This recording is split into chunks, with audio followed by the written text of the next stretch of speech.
하나님의 말씀 나누겠습니다. 우리 자리에서 다 함께 일어나셔서 주의 말씀을 받도록 하겠습니다.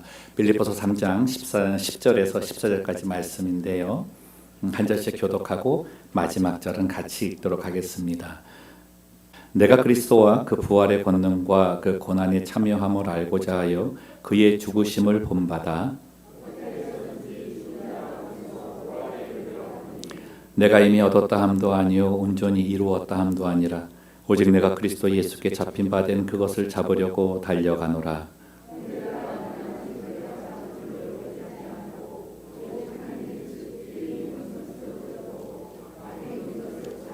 함께합니다.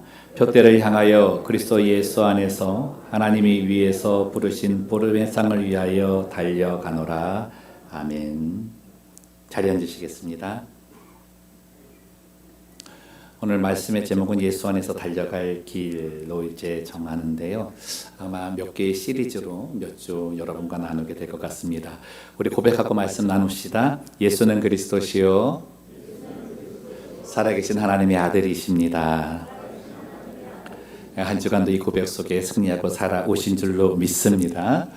지난 시간에 이 본문 말씀 통해서 우리는 지금 우리들이 어디에 서 있는지를 확인을 했습니다. 다시 한번 확인했으면 좋겠는데 우리는 지금 어디에 서 있으십니까? 네, 괜찮습니다. 기대 안 하고 왔기 때문에 별로 마음에 상하는 건 없습니다. In Christ, 예수 안에 있다라고 말씀을 드렸습니다. 내가 있는 그 자리, 내가 있는 삶의 모든 환경이 예수 안에 있음을 고백할 때 나는 그때부터 하나님의 나라를 경험하며 살게 된다라고 말씀을 드렸죠. 그럼 이제 내가 있는 곳을 확인했으니까 다음으로 해야 할 일은 무엇을 위해서 어디로 갈 것인가를 발견하는 일입니다. 다시 말해 나의 삶의 목적을 발견해야 되는 거죠. 새해를 시작하게 되면서 사람마다 그 해에 이루고 싶은 소원들이 있잖아요. 여러분들 새해 시작하면서 나 올해는 반드시 이거 하겠다 이런 거 있지 않으십니까? 그렇죠? 내가 올해는 반드시 살을 빼겠다, 운동을 열심히 하겠다, 그렇죠? 어떤 분은 또 그 성경을 내가 올 한 해는 꼭 한 번 읽겠다. 근데 쭉 가다 보면 진짜 제가 왜 두 가지만을 말씀드리냐면 두 가지가 정말 안 되거든요. 그죠? 살 빼고자 하는데 절대 안 된다고 얘기하세요. 이상하게 살 빼려고 하면은 앞에 맛있는 걸 갖다 놓는 거예요. 그러면 다이어트는 내일부터, 오늘은 많이 먹고, 그런 유혹들이 계속 있는 거죠. 성경 통독한다고 시작을 합니다. 신앙생활 어느 정도 하신 분들은 창세기 마태복음은 앵간히 다 아실걸요? 그죠? 네, 신약부터 하겠다, 구약부터 하겠다. 창세기 내리 있다가 레위기 가면 이제 시험에 들기 시작을 하는 거죠. 잘 안 돼요. 이상하게 잘 안 돼요. 벌써 올해도 3분의 2가 지났는데 어느 정도 이루셨는지 모르겠습니다. 근데요, 목적이 분명하면 도중에 그게 잘 안 될지라도 다시 일어날 힘을 얻습니다. 목적이 분명하면 그런 거예요. 근데 목적이 모호하게 되면 내가 가는 길도 잘 몰라요. 가다가 이거 맞는 거를 계속 확인하면서 어떨 때는 불안하기까지 하게 되는 거죠. 상황의 눈치를 자주 보게 됩니다. 어떠셨는지 모르겠는데 바른 목적을 가지고 달려가는 삶이 되었으면 좋겠습니다. 특별히 영적인 삶은 바른 목적이 되지 않으면 잘못된 길로 갑니다. 잘못된 자리에 서 있고 잘못된 목적의 내용을 얻게 되는 거죠. 그릇된 삶의 모습일 것입니다. 그럼 바울은 오늘 이제 우리에게 우리의 목적이 무엇이어야 되는가를 분명하게 말씀을 해주고 있는데요. 본문 12절 말씀 함께 읽었으면 좋겠습니다. 시작. 내가 이미 얻었다 함도 아니요 온전히 이루었다 함도 아니라 오직 내가 그리스도 예수께 잡힌 바 된 그것을 잡으려고 달려가노라. 이 말씀이 언뜻 보면은 그냥 어떤 목적이 있어서 달려가면 되겠구나 읽으실 텐데 좀 어려운 구절입니다. 그래서 메시지 성경이라고 하는 책이 있는데 메시지 성경에는 이 그리스도 예수께 예수 그리스도께 잡힌 바 된 그것에 대해서 이렇게 설명을 합니다. 바울은 그 잡힌 바 된 그것을 그리스도로 해석했다. 그래서 그는 그리스도를 닮아가고 그리스도를 잡아가려고 했다 이렇게 생각을 했고요. 어떤 성경에 보니까 그 바울은 예수 그리스도를 알고, 오늘 읽은 10절처럼 예수 그리스도를 알고 부활의 권능을 깨닫고 고난에 동참하는 것을 이 목적으로 삼았다, 이렇게 얘기하기도 합니다. 그리고 어느 성경을 보니까 또 이렇게 신학자는 이렇게 얘기해요. 구원의 완성이나 복음의 전파, 전도하는 일에 내가 매진하겠다. 이게 예수 그리스도께서 자기에게 맡겨진 사명이라고 해석을 했습니다. 근데 저는 이제 이 말씀 이제 묵상하다가 이 빌립보서 안에서 한번 찾아봤어요. 그게 어디였냐면 빌립보서 1장 20절 말씀인데요. 같이 한번 읽을까요? 시작. 나의 간절한 기대와 소망을 따라 아무 일에든지 부끄러워하지 아니하고 지금도 전과 같이 온전히 잠대하여 살든지 죽든지 내 몸에서 그리스도가 존귀하게 되게 하려 하나니. 아멘. 바울의 삶의 목적은 어떤 일을 하겠다라고 일을 정해놓고 그 일을 하는 게 아니었어요. 그러니까 뭐 내가 고난에 동참하겠다, 내가 전도하겠다, 내가 뭐 헌신하겠다, 내가 구제하겠다, 어떤 그 내용을 가지고 그 일을 행하는 것을 삶의 목적으로 두지 않았어요. 그가 삶의 목적으로 둔 건 뭘 하든지 간에, 내가 무엇을 하든지 간에, 무슨 말을 하든지 간에, 내가 어떤 모습을 보이든지 간에 나를 통해서 그리스도가 존귀하게 되는 것이었습니다. 지난 시간에 우리가 나눈 게 뭐예요? 내 삶의 자리가 세상 사람들이 바라보는 가치의 기준에 머물지 않는다 그랬잖아요. 내가 지금 머물고 있는 자리, 이 자리를 하나님께서 너무너무나 소중하게 여기신 이유는 내 삶의 그 자리에서 그리스도가 존귀케 될 수 있기 때문입니다. 축복합니다. 여러분의 삶을 통하여 그리스도가 존귀케 되는 성도들 되시기를 주님의 이름으로 축복합니다. 그게 나의 삶의 목적이라는 거죠. 그리스도를 존귀케 하는 그 삶의 모습을 갖기 위해서 바울이 우리에게 권면하는 게 있어요. 뭐부터 그럼 시작을 해야 되느냐? 뭐부터 시작을 해야 되느냐? 저는 그래서 오늘 그 첫 시리즈의 첫 번째로 죄송합니다. 말씀에 대해서 우리가 함께 나누려고 합니다. 말씀에 열심 내는 사람. 그 삶이 우리가 그리스도를 존귀케 하는 그 삶으로 다름질하는 데에 가장 기초가 되는 거죠. 제가 그 조사한 거 표 하나 보여드릴 텐데, 이게 요즘 사람들이 하루를 보낼 때 자기의 그 시간을 할당하는 포션이라고 얘기합니다. 동감이 되시죠? 가장 많은 포션이 어디 있습니까? 유튜브입니다. 유튜브. 진짜 셀폰 보면서 이거 진짜 뭐 안전하 서나 셀폰 생각, 셀폰 없이 못 살아, 뭐 이제는 이런 노래를 불러야 되는 그런 상황인데, 여러분은 어느 정도나 보세요. 자, 그러면 이 5가지 영역밖에는 안 한 거예요. 여러 가지 있겠죠. 이 영역 가운데 여러분이 하나님의 말씀을 대하고 말씀을 가까이 하는 시간이다, 나는 이만큼은 이 시간과 같다라고 대체할 수 있는 내용이 어디 있습니까? 셀폰 보는 만큼 성경 보십니까? 그죠? TV 시청하는 것만큼 그 성경 가까이 하십니까? 그죠? 옆분에게 한번 이렇게 인사했으면 좋겠습니다. 말씀을 가까이 합시다. 뭐 다 똑같아요. 다 똑같아요. 뭐 누굴 할 것이 다 똑같아요. 여러분 다 아시듯이 목적이 정해지고 나면 이제 방향을 정해야 되는데, 방향을 정하는 데에 가장 필요한 것이 우리의 삶의 나침반이라고 하는 겁니다. 동서남북을 정확히 알아야 갈 수 있을 텐데요. 우리의 영적 생활에 나침반이 있는 거예요. 그게 뭡니까? 바로 말씀이라고 하는 거죠. 말씀을 멀리하면 자연스럽게 결론이 나오는 거예요. 나의 삶의 방향은 잘못 가고 있다가 되는 거죠.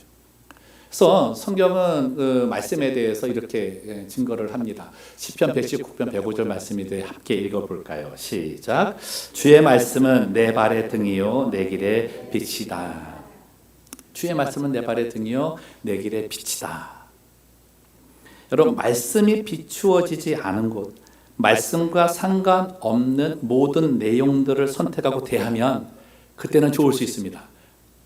근데 그렇게 좋다고 하는 그 자리에서 결국은 내가 얻어야 될 만족과 평안을 잃어버리게 된다는 것이죠.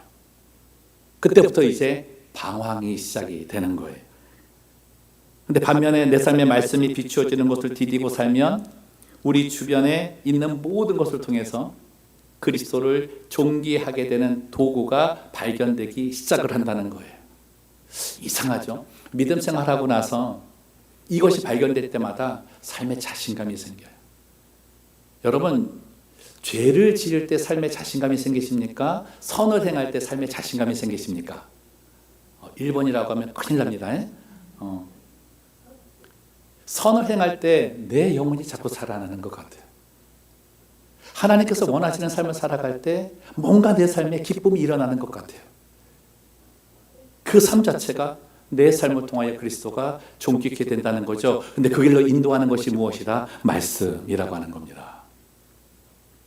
또한 이 말씀은 나의 모든 상황, 특별히 힘겨운 삶의 과정에서 놀라운 평안으로 그 과정을 함께 버텨나가게 만드는 거죠. 그래서 말씀은 어떻게 정의할 수 있냐면요, 평안으로 인도하는 빛이다 라고 얘기하는 거죠. 말씀을 통해 이 유익을 얻어가서 자기 인생 전체가 어둠이었는데 빛으로 바뀐 한 자매를 소개를 해드리려고 합니다. 여러분, 그 연이엘이라고 하는 찬양 사역자인데요. 여러분 유튜브 보실 때 혹시 새롭게 하소서 이런 거 보세요? 새롭게 하소서 보시면 주영훈 집사님이 이제 사회를 보고 이제 그 곁에서 이제 패널로 이렇게 함께 사회를 보는 이 자매입니다. 이 자매가 지금은 이제 CCM 가수로 이제 활동을 하고 하는데 처음에 아이돌이었습니다. 아이돌. 어르신들 아이돌 아시죠? 요즘 그 K-팝 막 이렇게 해서 그 노래하는 친구들 있잖아요. 근데 한국에서는 아이돌 되는 게 이제 쉬운 게 아니거든요. 그 많은 사람들 중에 얼마나 노력을 했겠어요. 그죠? 그러다가 아이돌로 선택이 돼서 발탁이 돼서 데뷔를 하고 방송에 나가서 이런 활동을 계속 하는 거죠. 근데 어느 한순간 목적이 아이돌이었잖아요. 근데 아이돌 되고 나서부터 그 다음에 삶의 목적이 없는 거예요. 내가 아이돌 되고 나서 그럼 이 다음 뭐를 해야 되지?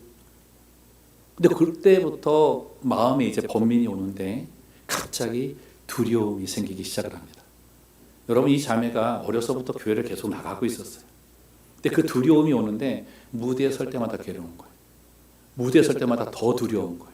쓰면 쓸수록 뭔가 이제 경험이 되어져서 좀 이제 자신감이 붙을 수 있잖아요. 근데 쓰면 쓸수록 더 불안하고 사람들을 쳐다볼 수가 없는 거예요. 그래서 그러다가 그렇게 소원했던 아이돌을 그만둡니다. 그만두고 나서 들어간 곳이 되면 골방이었습니다. 1년 넘게 방에 들어가서 나오지를 않는 거예요. 사람을 만나는 게 너무나 두려운 거예요. 여러분, 그 부모님이 얼마나 속상했겠어요. 그죠? 여러분, 근데 이 자매가 참 그 나중에 간증을 할 때 그 고백을 하는 게 하나님께서 그 과정 속에서 정말 나를 붙잡아 주시고 은혜를 주신 게 있는데 말씀을 놓치지 않게 하셨다는 거예요. 마음이 막 불안한데 여러분, 그 마음이 불안하면 성경이 잘 안 들어와요. 진짜 말씀을 읽어도 잘 안 들어올 때가 있어요. 이해도 안 되고. 근데 그때도 말씀을 읽게 하시더래요. 근데 그러다가 이 친구가 갑자기 문을 박차고 나온 거예요. 나오면서 하는 말이, 나는 이제 더 이상 두려워하지 않습니다. 나는 예수 안에 있기 때문입니다. 이 고백을 하더라는 거죠. 엄마가 얼마나 좋았겠어요. 얼마나 기뻤겠어요. 그래서 그가 그 말씀을 읽으면서 예전에는 글로 읽었다는 거예요. 그리고 설교 들을 때도 이렇게 귀로 들어서 그 내용을 알았다는 거예요. 근데 한 가지 놓친 게 뭐예요? 말씀을 읽는 동안에 발견해야 될 분, 설교를 들으면서 발견해야 될 분, 예수님을 놓쳤다는 겁니다. 여러분, 우리 틴스 자녀를 둔 부모님들 뭐가 가장 걱정이세요? 이제 한국에 있을 때도 그렇고 미국에 있을 때도 그렇고 틴스나 청년들하고 상담을 할 때가 있어요. 마음이 힘이 들어서 온 거예요. 그 공부, 진로, 건강, 친구 관계, 뭐 사회성, 이런 건 그냥 타이틀이고요. 그냥 가지고 대화를 나눠야 되니까 하나의 그 주제로 가지고 왔고, 정말 걱정이 뭐냐 그랬더니 자기가 저 골방에 들어가 있대요. 저 골방에 들어가서 나올 수가 없대요. 나갈 자신이 없대요. 두렵고 괴롭고 허망하고 자신 없고 의미 없고 다 싫은 상태, 다 미운 상태, 다 귀찮은 상태, 내일이 다시 오지 않았으면 좋겠다고 여기는 상태, 망망대해에 혼자 있다는 두려움을 가지면서도 나를 내버려 두었으면 하는 생각에 잡혀있는 상태. 그래서 좀 쉬고 싶다, 좀 쉬고 싶다는 것이 영원히 쉬고 싶다는 생각으로 이어지는 상태. 그래서 이 세상을 등지는 것까지 결심하게 되더라는 거예요. 혹시 이 자리에 이런 상황에 계신 분이나 이런 자녀가 있으신 분 계십니까? 저는 정말 우리 틴스 그리고 젊은 청년들이 연이엘 자매가 회복한 그 신앙 갖기를 정말 소망합니다. 우리 성도들 가운데서도 그런 은혜가 있다면 정말 이제는 마음의 어둠이 사라지고 예수님께서 말씀하시는 말씀 속에서 예수님을 발견해서 귀한 평안 얻으셨으면 좋겠습니다. 그래서 여러분들이 예배 드리고 나갈 때마다 이 모습 가지셨으면 정말 좋겠어요. 그럼 예수님께서 하시는 말씀이 어떤 역할을 하길래 내 영혼에 있는 어둠이 다 사라지게 될까? 저는 그래서 그 말씀이 성육신의 은혜라고 생각을 합니다. 이 말씀 함께 읽었으면 좋겠습니다. 요한복음 1장 14절 말씀인데요. 같이 읽습니다. 시작. 말씀이 육신이 되어 우리 가운데 거하심에 우리가 그의 영광을 보니 아버지의 독생자의 영광이요 은혜와 진리가 충만하더라. 아멘. 예수님은 우리가 예수님 안에서 함께 거하는 방법으로 주신 게 말씀입니다. 근데 우리가 이 말씀을 읽을 때 예수님은 단순히 그냥 내용으로만 다가오시는 게 아니라 말씀 자체로 우리 삶 가운데 오셨다는 거예요. 여러분 보세요. 그러니까 너희가 내 안에, 우리가 예수님 안에 들어가는 건 이해가 잘 되는데, 그렇죠? 그렇잖아요. 크신 분이시니까. 근데 예수님이 내 안에 어떻게 들어오실 수 있을까? 여러분 마음 안에 예수님이 계십니까? 참 아니라 그래도 아닌 것 같고, 기라 그러려니 목사님이 딴 얘기할 것 같고. 자, 예수님이 내 안에 계신다는 얘기는 예수님의 말씀으로 내가 충만해져 있다는 겁니다. 우린 예수님을 내 안에 계신다고 하는데 예수님을 잘 모르는 거죠. 구약에 있어서 선지자가 지식이 없어 망한다 그랬습니다. 그 지식이 어떤 지식이요? 하나님에 대한 지식이에요. 하나님에 대한 지식. 하나님에 대한 지식, 예수님에 대한 지식, 그분이 누군가를 모르는 상태에서 나는 예수님을 믿습니다. 내 안에 예수님이 있습니다. 라고 하는 신앙생활은 종교생활이 되는 겁니다. 모든 종교에서 신 하나 두고 그 신을 경배하고 기도하고 하고 다를 바가 전혀 없는 거죠. 근데 우리 기독교만에 있는 가장 큰 비밀이 뭐예요? 성육신, 말씀이 육신이 되어서 내 삶에 오셨다는 겁니다. 내가 말씀을 읽을 때 그 말씀이 내 안에 들어오게 되면 나는 예수님이 내 안에 들어와 함께 살아가는 동행의 삶이 될 수 있다는 거예요. 예수님이 이 말씀 한번 들어보십시오. 제가 읽어드릴게요. 요한복음 15장 7절 말씀인데 너희가 내 안에 내 말이 너희 안에 거하면 무엇이든지 원하는 대로 구하라. 그리하면 이루리라. 예수님의 말씀이 육신이 되어서 우리 안에 거하신다는 것, 예수님이 처음 이 땅에 오실 때 천사가 마리아에게 예수님의 이름에 대해서 설명을 하죠. 처음에는 예수라 그랬습니다. 또 다음에는 마태복음에 보니까 뭐라 그래요? 임마누엘이라 그러죠. 임마누엘의 뜻이 무엇입니까? 하나님이 우리와 함께 계신다. 근데 무엇을 가지고 함께 계신다? 말씀을 통해 함께 계신다. 여러분, 말씀, 하나님의 성경 말씀을 읽고 내 안에 채우지 않으면 하나님은 이 성경 외에 하나님을 설명한 적이 없다는 거예요. 예수님에 대해서 성경 외의 것으로 증거하신 적이 없다는 거예요. 왜 이 땅에 지금의 많은 이단들이 생겨납니까? 성경 외의 것을 가지고 이것이 맞다라고 증거하니까 따라가는 거예요. 아, 그런가 보다. 기적이 일어나면, 신기한 게 일어나면, 거기 들어가서 뭔가 내 삶에 채워짐이 일어나면 거기 따라가서 목매기 시작을 하는 겁니다. 임마누엘의 하나님, 나와 함께 하시는 하나님. 여러분, 우리는 함께라고 얘기할 때 옆에 있는 거를 얘기할 때가 많잖아요. 나는 주님과 동행합니다 그럴 때 손 붙잡고 가는 거. 그리고 예수님과 손 붙잡고 가시기를 주님의 이름으로 축원합니다. 그것도 축복이죠. 근데 성육신의 비밀을 담고 있는 임마누엘의 축복은 그 정도가 아니라는 거예요. 컵이 있습니다. 동전이 있습니다. 컵을 놓고 동전을 옆에 놓았습니다. 함께 있는 거죠. 곁에 있는 거죠. 그렇죠? 주님이 말씀이 육신이 되어 오신 거는 그게 아니고 예수님이 계시죠. 그죠? 나라고 생각합시다. 이렇게 가는 게 아니고 넣어서 가시는 겁니다. 이 은혜가 있기에 그 안에 들어가면 손 놓칠 걱정을 안 하는 거예요. 두려움이 있는데 우리 찬양팀에서도 했잖아요. 아무것도 염려하지 말고 두려워 말라. 어제 김 목사님께서도 설교하셨는데 어떻게 염려를 안 해요? 어떻게 걱정을 안 해요? 근데 가장 크게 걱정해야 될 게 뭐예요? 내가 염려가 걱정한 그 순간에 내가 하나님의 손을 놓을까 봐 그런 거 아닙니까? 주께서 주의 손을 나를 놓칠까 봐가 가장 큰 염려 아니세요? 근데 말씀을 오신 예수님, 임마누엘의 은혜를 주신 분은 그럴 염려가 없다는 거예요. 너는 이미 내 안에 있기 때문에.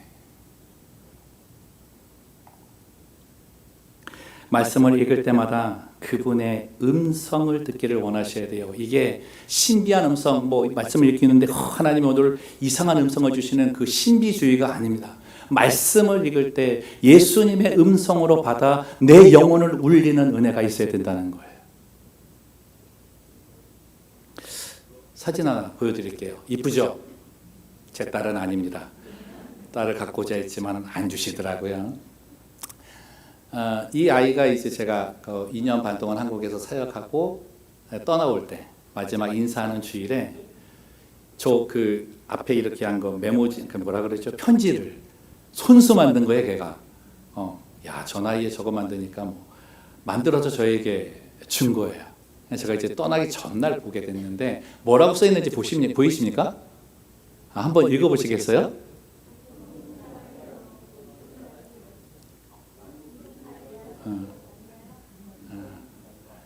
미국까지 말해요.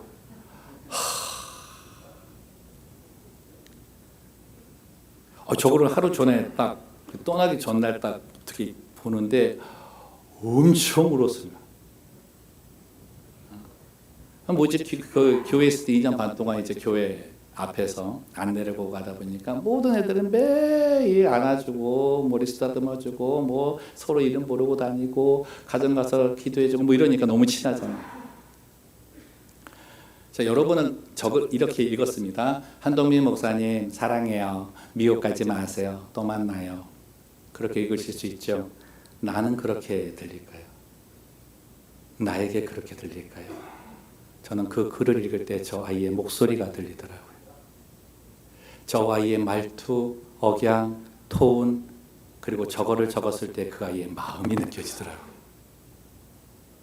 여러분, 하나님 말씀 읽을 때 그거 가지시는 겁니다. 그 울림이 내게 와야 됩니다. 예수님께서는 십자가에 달려 돌아가시기 직전에 제자들에게 성만찬을 베푸셨고 겟세마네 동산에 올라가셔서 기도하셨습니다. 그 마음이 어떠셨을 것 같습니까? 너무 미운 거죠. 너무 싫은 거죠.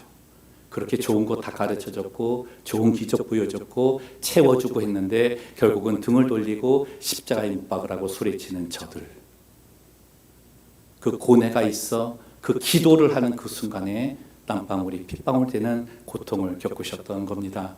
근데 그때 한 기도가 뭐예요? 여러분, 요한복음 17장에 나와 있는 대제사장적 기도예요. 뭐요? 하나님, 당신과 내가 하나가 된 것처럼 저들도 우리와 하나가 되게 하옵소서.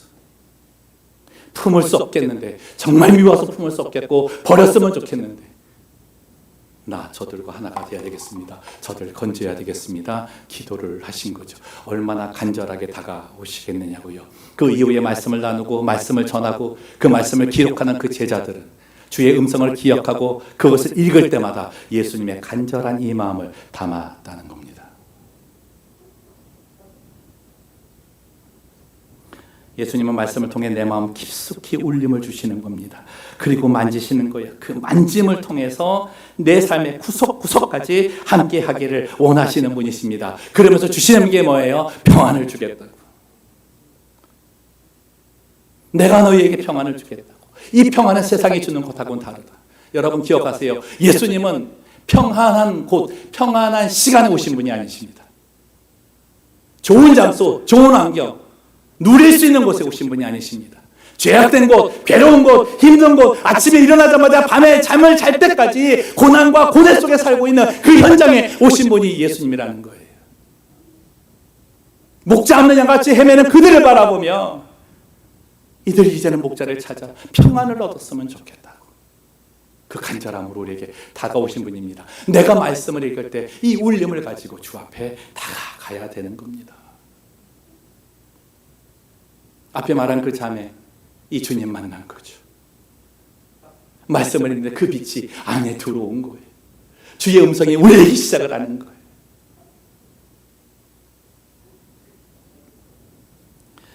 요즘은 설교를 들을 수 있는 기회가 참 많잖아요. 유튜브를 보더라도 정말 수천 편의 설교들이 있는데 우리들이 신앙의 설교를 듣는 건 참 유익합니다. 그러나 분별력을 가지고 들으셔야 됩니다. 잘못하면 귀동냥으로 듣는 이야기로 영적 양식을 삼으려고 할 때가 있다는 거죠. 자칫 가르침에서 가르침으로 끝나고 깨달음으로 끝날 때가 많다는 거예요. 때로는 그 내용 듣고서 어떻게 해요? 내가 은혜를 받아서 참 좋은데 전달자가 될 때 남편에게 이제 나 오늘 또 이 설교 듣고 가다 싸우시면 안 되는데 목사님 그 설교 오늘 읽지 않아? 당신에게 꼭 필요한 것 같아.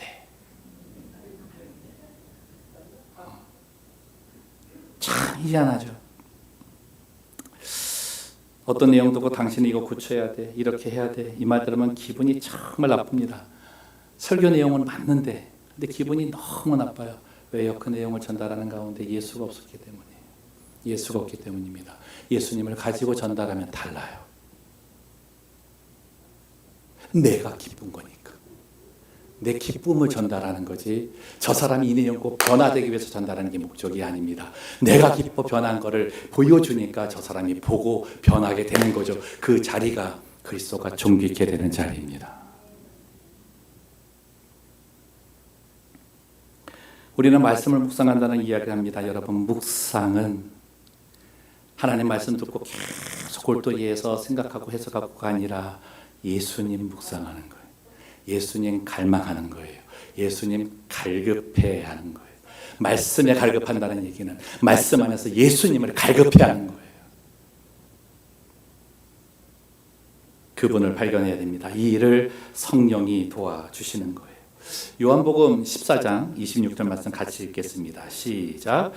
보혜사 곧 아버지께서 내 이름으로 보내실 성령 그가 너희에게 모든 것을 가르치시고 내가 너희에게 말한 모든 것을 생각나게 하리라. 성경은 하나님의 영으로 기록되어져 있습니다. 그러면 성경을 읽을 때 내가 정말 도움을 구해야 될 분이 누구라고 오늘 말씀해요? 성령인 거예요. 말씀 읽을 때마다 그래서 기도하고 읽으라 그러잖아요. 기도할 때 어떻게 해요? 성령님 이 말씀 듣고 깨닫게 해주세요 라는 것도 있겠지만 하나님 오늘 이 말씀을 통하여서 예수님의 울림이 내 안에 있기를 원합니다. 예수님 발견하기를 원합니다. 그 음성에 담겨있는 예수님의 마음을 내가 담기를 원합니다. 이거 위해서 기도하셔야 된다고요. 그 말씀이 내 삶을 움직이게 될 것입니다. 저는 이 시대의 말씀을 통해 주님과 동행하는 영적 다름질 어떤 방법이 있다고 하면 경건의 시간입니다. 아침에 하는 큐티라고 하는 거죠.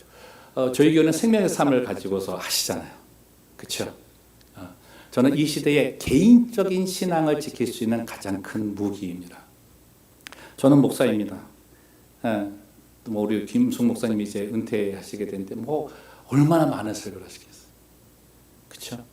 저도 그 반밖에는 되지 않는데도 설교를 어느 정도 했겠죠. 그렇습니다. 본문 하나 주고 예배 한 자리에 가서 30분 설교 저는 할 수 있습니다. 원고 없어도 할 수 있습니다. 45분 설교 할 수 있습니다. 1시간, 1시간 반 강의 할 수 있습니다. 얼마나 많이 익숙하겠어요? 그러나 성령이 없이 할 수 있습니다. 내용을 전달하고 내용 풍성하게 해서 야 오늘 이런 내용 참 좋았다라고 할 수 있습니다. 목사인 나도 내 개인적인 신앙을 지킬 수 있는 건 경건의 시간입니다. 아침에 일어나 주의 말씀을 듣고 그 말씀 속에서 울림을 가지고 내가 주와 동행하는 그 기쁨을 얻지 못하면 이 오늘 전달하는 이 내용도 한낱 글자에 불과하다는 거죠. 하나님과 하루를 동행하기를 원하시면서 왜 하나님을 안 찾으십니까? 내가 가야 할 길이 무엇인가를 가르쳐달라 그러면서 왜 말씀을 보지 않으십니까? 내 안에 불안과 어두움이 있으면서 왜 말씀으로 오시는 빛 대신 예수님을 맞아들이지 않고 하루를 시작하십니까? 해보세요. 커피 브레이크라고 이번 주 수요일부터 우리 서성윤 전도사님하고 하는 게 있는데 그 안에서 내용을 나누는 게 큐티 내용을 많이 나누신다 그러더라고요. 저는 적극 권장합니다. 내년에는 정말 교회적으로 큐티에 대해서 더욱더 강조하고 좀 만들어서 나가려고 그래요. 가정에서 내가 먼저 말씀을 가까이 하려고 하십시오. 정말 노력하십시오. 그리고 가족들과 함께 나누는 일도 한번 해보세요. 어린 자녀들이 있는 부모님들, 어린 자녀들과 함께 성경 읽기 하는 것 큰 도움이 됩니다. 제가 아는 어떤 한 분은 설교 한 장을 안 읽으면 밥을 안 줬대요. 그건 좀 너무한 것 같아요. 밥 갖고 협박하는 건 좀 너무한 것 같아요. 근데 그 장모님이요 다 컸어요. 4명의 딸이었는데 4명이 신앙생활을 하는데요. 결혼하고서 아이를 가르치는 첫 번째 교육이 말씀 교육입니다. 말씀이 유산이 되어서 믿음의 계보가 있는 가정, 그 가정은 예수 안에 있고 예수님의 울림 속에 예수님과 동행하는 가정이 될 줄로 믿습니다. 쉽지 않죠. 여러 번 하면서 실패도 많이 하게 됩니다. 저도 그렇습니다. 목사들은 다 잘할 것 같죠. 안 그렇습니다. 근데 또 하는 거죠. 또 하는 거죠. 목표가 분명하니까 실패한 그 자리에서 다시 해보는 겁니다. 저는 믿습니다. 하나님을 영화롭게 하고 하나님을 즐거워하고 그리스도를 존귀케 하는 데에는 성령의 도우심이 반드시 있다고 하는 것. 그 은혜가 있어서 한 걸음 내딛는 겁니다. 말씀을 정리합니다. 본문 8절 말씀 마지막 부분에 이런 말씀이 나옵니다. 그리스도를 얻었다. 바울이 그리스도를 얻었다라고 얘기해요. 이 얻었다라는 말이 상업적인 언어인데 물건을 살 때 2가지가 있는 거예요. 내 앞에 2가지가 있는데 이걸 살면 이걸 못 사요. 그러니까 둘 중에 하나를 선택을 해야 돼요. 그럼 바울은 뭐예요? 다른 거 구할 것이 있고 다른 거 얻을 수 있는데 이거는 그냥 내려놓는다는 거예요. 포기한다는 거예요. 그리스도를 얻는다. 나는 그리스도를 더 귀하게 여기고 이것을 갖겠다는 건데 여러분 이 얻었다라고 하는 동사가 현재형입니다. 나는 그리스도를 얻었어. 지금은 잘 모르겠어. 미래는 참 더 불확실해가 아니고 나는 지금도 오늘도 이 시간에도 그리스도를 얻고 있어 라고 이야기하고 있는 거죠. 이 계속의 의미, 그를 가까이 할 때 그분으로 내 안이 충만하게 되는 그 삶의 기쁨을 얻을 수 있습니다. 이제 구역 모임이 시작이 되셨는데요. 참여하는 한 분 한 분이 이 은혜 속에 계셨으면 좋겠습니다. 전달되어지는 그 내용 속에 내가 오늘 말씀을 받으면서 예수로 내가 가득 채워졌다고. 예수로 채워졌다고. 여러분 그럼 어떻게 되는지 아세요? 얼굴에 광이 나요. 파운데이션 뭐 하얀 거 바른다고 광이 나는 게 아니고요. 미스트 뿌리다고 광이 나는 게 아니고요. 예수로 가득 채워졌을 때 내 안에 있는 빛이 이게 주체를 못하는 거예요. 얼굴로 나타나는 거예요. 제 얼굴 보지 마세요. 저는 멜라닌 색소가 많아서 검어요. 나도 모르는 사이에 드러나는 이 빛. 우리 옆분에게 이렇게 한번 해봅시다. 눈부십니다. 눈부십니다. 한번 해보세요. 눈부십니다. 여러분 우리 교회에서 예배를 드리고 돌아가는 여러분의 모습은 그 밝은 모습, 내 안에 모든 짐 내려놓고 내 안에 모든 어둠 내려놓고 내게 그렇게 비추시기 원하셨던 예수님의 음성 듣고 갔을 때 그 감격 가지고 이 문을 나서시는 거죠. 얼마나 좋아하시겠어요? 얼마나 좋아하시겠어요? 내 아들을 십자가에 달려 죽게 하는 것, 이 모습이 없다면 나는 괴로웠겠지만 나는 이제 괜찮다고 여러분 크게 하나님을 영화롭고 기쁘게 하는 일이 되는 겁니다. 사랑하는 성도 여러분, 이것이 우리 공동체 모두의 표대가 되기를 간절히 소망합니다. 가까이 하면 닮잖아요. 부부도 오래 살면 닮아요. 김 목사님 그 사모님하고 얼굴 닮아가시죠, 그죠? 내라고 하셨어요. 예, 내라고 하셨어요, 사모님. 네. 닮아갑니다. 말씀을 내 안에 품고 가면 예수님 닮아갑니다. 예수님 마음 닮아갑니다. 그 여러분 가정 속에서 주님이 나에게 주시는 그 간절한 마음으로 나의 남편과 나의 아이들, 내가 속한 공동체에 나누어주는 기쁨의 공동체가 될 수 있을 줄로 믿습니다. 그 삶을 위해 힘써 달려가는 예수 안에 있는 크로스포인트 성도님들 되시기를 주님의 이름으로 축복합니다. 오늘 우리의 마음속에 있는 모든 어둠, 모든 괴로움, 말씀을 통하여 내 영혼에 들어오셔서 주의 사랑의 음성으로 울려주시니 감사합니다. 이제 말씀을 더욱 가까이 하며 살겠습니다. 단순히 읽어 채워서 내 올 한 해 성경 그냥 다 읽었다라는 것이 자랑이 아니라 말씀을 대할 때마다, 읽을 때마다 성령께서 나에게 은혜를 베풀어 주셔서 그 안에서 나를 사랑하신 예수 그리스도를 발견하게 하시고 내게 그 아들을 주시기까지 내게 열심을 보이신 하나님의 마음을 얻게 하여 주시는 그 은혜를 더욱더 갈망하기 원합니다. 하나님, 내가 빼앗겼던 모든 시간들 이제는 말씀의 나침판을 가지고 바로 가겠사오니 나를 말씀을 통하여 온전한 길로 인도하여 주시고 정말 내 삶의 모습을 통하여 그리스도가 존귀케 되는 그 은혜 허락하여 주시옵소서. 예배 전에 올 때마다 주님 만나고 주님 주시는 그 은혜로 정말 눈이 보시는 그 누가 봐도 정말 아름답게 빛나는 하나님의 백성의 모습을 갖기를 원합니다. 이 모습 가지고 가정에 돌아가시고 이 모습 가지고 회사와 공동체에 돌아가 내 일터에서 주의 빛을 드러내는 주의 백성 되게 하여 주시옵소서. 이제는 우리 주 예수 그리스도의 은혜와 하나님 아버지의 크신 사랑과 성령님의 내주교통 인도하심이 말씀을 통하여 육신이 되어 내 삶의 구석까지 오시고 이제는 나를 그 은혜의 안에 담아 나와 동행하기 소원하시는 주의 마음을 얻기 위하여 내가 더욱더 말씀 앞에 달려나가기를 소원하는 사랑하는 주의 백성들 머리 위에와 저들의 가정과 직장과 일터와 저들의 자녀 모든 그 기도 제목 위에 그리고 이 시간에도 목숨을 다하여 선교지에서 이 복음의 말씀을 증거하는 선교사님들의 모든 행보 위에 이제로부터 영원토록 함께 하시기를 간절히 축원하옵나이다. 아멘.